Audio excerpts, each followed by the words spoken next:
Vanguarda Comunidade. Olá, muito bom dia. Está no ar mais um Vanguarda Comunidade, direto do estúdio da Rede Vanguarda em Taubaté. Hoje é 12 de junho, Dia dos Namorados. E o nosso programa está apaixonante, atraente e muito irresistível. Nós vamos falar de relacionamentos e dos problemas que o cercam com o psicólogo Gilberto Rodrigues, que é de Taubaté. Gilberto, primeiro, muito bom dia. Obrigada pela sua presença mais uma vez aqui com a gente no Comunidade. Bom dia, Michele. Gilberto, eu quero começar falando da psicologia. Se ela explica por que uma pessoa, por exemplo, se apaixona por uma determinada pessoa e não por outra. Explica. A psicologia, ela consegue mostrar que todos nós buscamos suprir as faltas que foram marcadas na nossa primeira infância.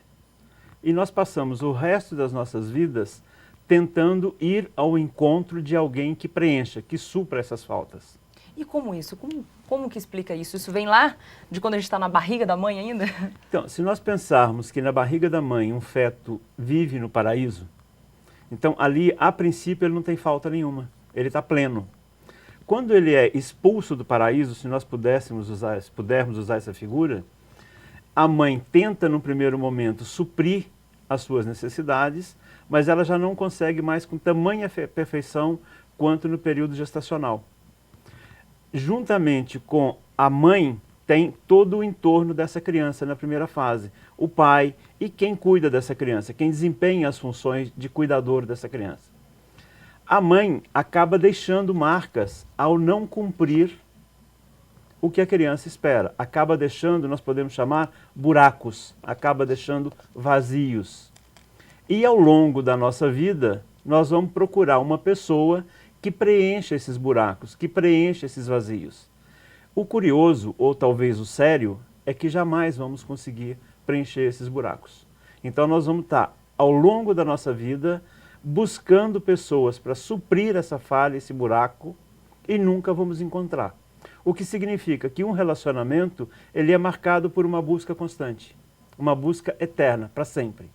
E Gilberto, ainda falando nessa questão, por isso que às vezes a gente fala que uma mulher se apaixona por um homem com características do pai e o homem com características da mãe, tem relação com isso? Tem relação. Então, se a gente puder dar um exemplo até simples, seria mais ou menos assim. Quando você era lá no meio do seu lar, no começo da sua vida, você jovem ainda, quer dizer, jovem você é menininha ainda. Quando você estava aprendendo modelos do que é ser homem, modelos do que é ser mulher, modelos de relacionamento, naturalmente você aprendeu um modelo com aquele pai ou com aquela pessoa que exercia a função paterna. Esse aprendizado, ele também marca a sua escolha no futuro. Então eu vou te dar um exemplo simples. Se você cresce com um tipo de relacionamento onde o autoritarismo impera, onde uma postura paterna autoritária impera, quando você, adolescente ou mais que isso, encontra um jovem que não é autoritário, que é mais afeito ao diálogo, que conversa, que pondera, você pode até achar aquele jovem interessantíssimo. Só que tem um problema, você não sabe se relacionar, porque o seu modelo de relacionamento foi construído lá atrás.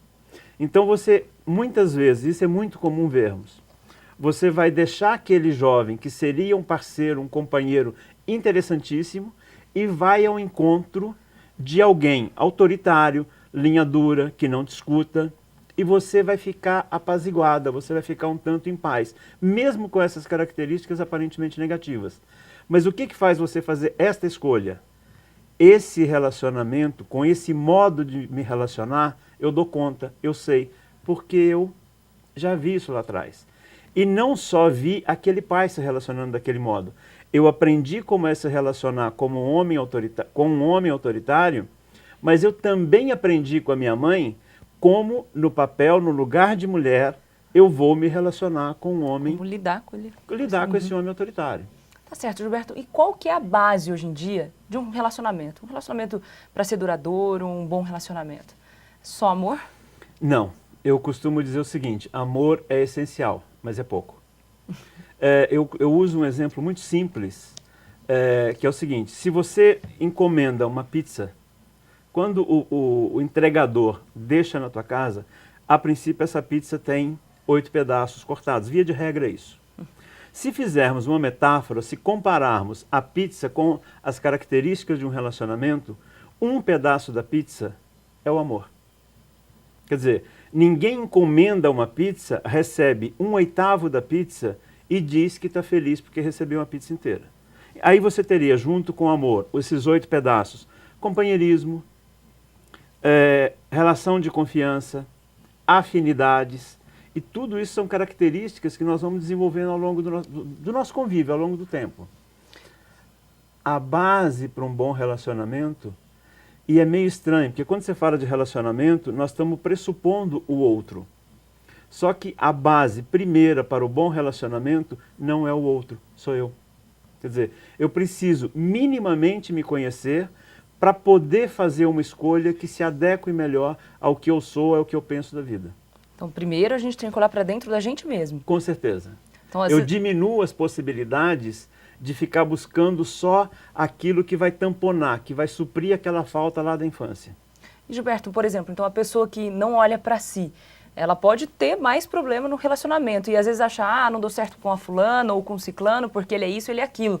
E no fim o problema pode estar na pessoa mesmo. Na maioria das vezes o problema está com a pessoa mesmo. E quando está com o outro, quando há uma incompatibilidade, isso provavelmente foi falta de verificação no período de namoro. E o que a gente deve ver, por exemplo, Gilberto?